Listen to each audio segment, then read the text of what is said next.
우리는 그리스도의 몸에 속한 우리의 형제 자매에 대한 사랑이 부족했음을 회개한다. 이렇게 이제 고쳤는데 이건 고친 거예요. 고치기 전에는 뭐라고 돼 있냐?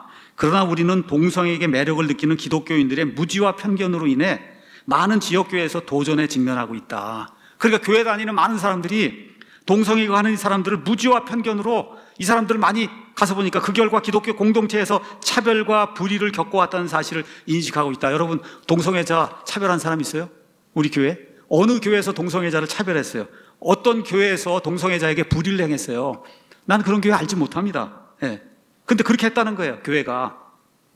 우리는 우리의 실패를 회개하며 그리스도의 몸된 형제자매에게 끼친 해악을 애통해야 한다. 자, 다시 한번 제가 묻습니다. 누가 교회에서 무지와 편견으로 동성애자들을 차별하고 불의를 행했습니까? 제가 한번 묻는 거예요. 예, 이 로잔대 하신 목사님들에게 도대체 누가 교회에서 무지와 편견으로 동성애자들을 차별하고 불의를 했냐? 있어요? 없어요? 없습니다, 여러분. 또 이렇게 썼어요. 그러나 역사적으로 볼 때 태어날 때 성이 명확하지 않은 사람들은 중대한 심리적이며 사회적인 어려움에 처해 왔습니다. 여러분, 태어날 때 성이 명확하지 않은 사람이 있습니까? 없습니까? 있어요? 없어요? 그런 사람이 어디가 있어요? 그런 사람이 이렇게 있다고 주장하는 게 동성애자들의 주장인데 이거를 여기다 갖다 적어 놓으면 되겠어요, 여러분?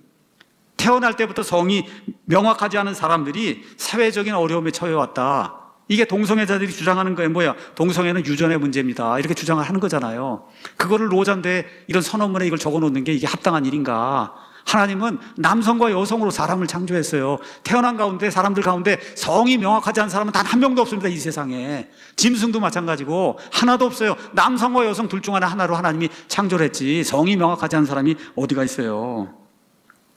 동성애자는 우리 모두와 동일한 인간이에요. 우리가 죄인인 것처럼 그분들도 다 죄인입니다.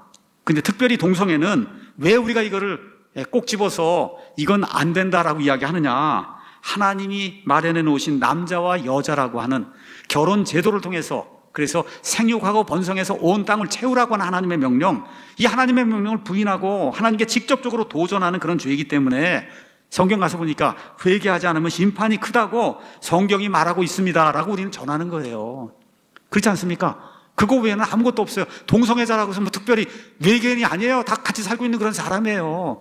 예, 우리가 죄인인 것처럼 그 사람들이 죄인인 것처럼 다 우리 다 죄인이에요. 다만 동성애는 하나님이 미워하시는 죄라고 성경이 이야기하고 있기 때문에 우리는 이 자리에서 그것이 하나님이 미워하는 그런 죄다 그렇게 이야기할 뿐입니다. 죄를 죄로 깨달아야 회개하지 않겠어요?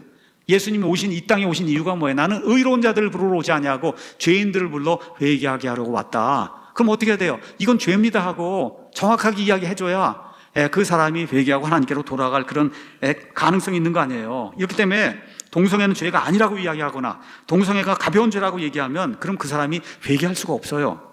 더욱이 예수님은 내가 다시 오게 될 때는 노아의 때와 롯의 때와 같다. 예수님 분명히 말씀해 주시고 동성애가 창궐할 것이라고 그렇게 말씀해 주셨잖아요. 그러니까 동성애가 창궐하는 건 이미 예언이 된 하나님의 말씀이에요. 근데 동성애가 가장 문제가 되는 게 또 뭡니까? 에이즈 등 이런 것이 생겨갖고 특별히 지금 군 생활하는 가운데 상관이 학문 섹스를 해야 되겠다고 해서 저 밑에 있는 부하를 데려다가 그런 악한 짓을 하면 이 사람이 무지하게 무고한 그런 상태로 평생 동안 에이즈 걸리거나 해서 하면 그 책임을 누가 질 거예요, 여러분? 이게 그러니까 군대에서는 그런 거 하면 안 된다는 그런 법이 필요한 거잖아요, 여러분. 그렇죠? 그래서 우리가 그런 법을 유지해야 된다 이야기하는 거지 동성애자를 미워해서 그렇게 이야기하는 것이 아닙니다. 평생 고생할 뿐만 아니라 어떻게 돼요? 학문이 다 헐어갖고 대변이 줄줄 쏟아져 나오는 그런 일을 하고 기저귀를 차고 10분 15분마다 다녀야 되고 한 이런 거를 겪어야 되는데 그런 일은 안 된다고 이야기하는 거예요. 그게 오히려 좋은 일이지 뭐가 나쁜 일이에요. 이게 본인들끼리 좋아서 하는 거는 아무도 막지 못해요. 그걸 우리가 막아달라고 법에다 호소하는 거 아닙니다. 동성애는 죄악이니까 우리나라에서는 동성애 없애주십시오 이런 법을 내는 게 아닙니다. 우리가 절대로 하나님 앞에 이게 심각한 죄고 특히 국민보건위생상 악영향을 끼치기 때문에 그것도 누구에게 이야기하는 거예요? 우리 교인들에게 목사가 성경에 있는 말씀 그대로 하나님 이걸 미워하시고 이런 일을 아이들이 하거나 하게 되면 평생 동안 고생하게 되고 어려움을 겪고 하니까 보건위생상 이건 안 되는 거다.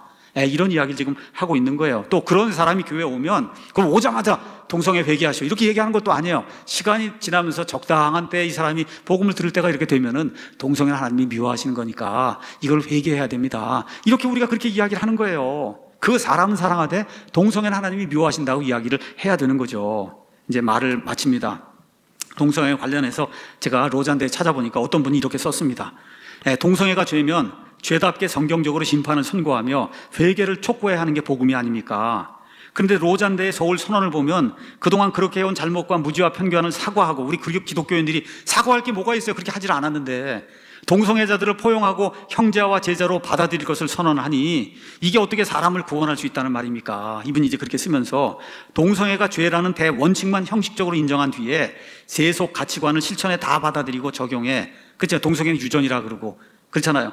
적용해 복음과 진리를 다 저버리고 폐기하는, 그러면서 이분이 딱 썼어요. 딱 신복음주의 대회다운 선언문이 아닐 수가 없습니다. 신복음주의라고 하는 게 겉은 그럴듯하게 복음을 전하는 것 같은데 안을 들어가서 보면 회개 촉구라든지 이런 게 이게 정말 죄니까 하나님 미워한, 이런 거는 들으면 사람들이 싫어한다고 안 하는 거잖아요. 안 하는 거. 이런 대회를 유치하고 찬성한 사람들은 나중에 하나님의 결산하신 자리에서 이에 대해 무엇라고 할 말이 있을지 나는 모르겠습니다. 더 큰 하나님의 진노가 닥치기 전에 빨리 돌이켜 공개적으로 회개하고 지지를 철회하시기 바랍니다. 이분이 이제 블로그에 그렇게 이제 썼습니다.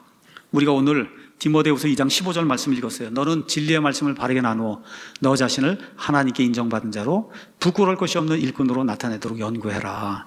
여러분, 교회의 해석 따를 필요 없어요. 교단의 해석 따를 필요 없습니다. 교파의 해석 따를 필요 없어요. 저의 해석, 어떤 목사의 해석 따를 필요가 없어요. 여러분이 안에 성령님이 내주하고 계시기 때문에 정신 똑바로 차리고, 근데 이게 한 번에 다 이해 못해요. 한 번에 어떻게 다 이해합니까? 이거 하나님이 주신 이 말씀, 1600년에 걸쳐서 주신 이 하나님 말씀을 어떻게 한 번 읽고 다 이해를 해요? 한 번 읽고, 두 번 읽고, 세 번 읽고, 정신 똑바로 차리고 읽고, 그렇죠? 또 목사가 이야기하는 게 이게 맞는 것인가 아닌가, 이렇게 사도 바울이 가서 말씀을 전할 때 베레아 사람들은 저 사람이 전하는 말씀이 성경에 있는가 없는가를 자세히 가서 살펴봤다 그랬잖아요. 그런 일을 죽을 때까지 진행하게 될 때, 그때 해야 겨우 성경을 이 정도 내가 요 정도는 내가 이해하구나, 이런 상태로 하나님 앞에 가는 거거든요. 그렇게 생각을 하시고, 하나님이 우리 안에 내주하고 계시니까 하나님의 조명을 통해서, 그래서 옳고 그른 걸 분별하면서 하나님이 알아들을 수 있도록 문자로, 그것도 영어나 히브리어로 준 게 아니라 그걸 또 우리나라 말로 기록을 해서 우리나라 말로 볼 수 있도록 하나님 우리에게 주셨잖아요.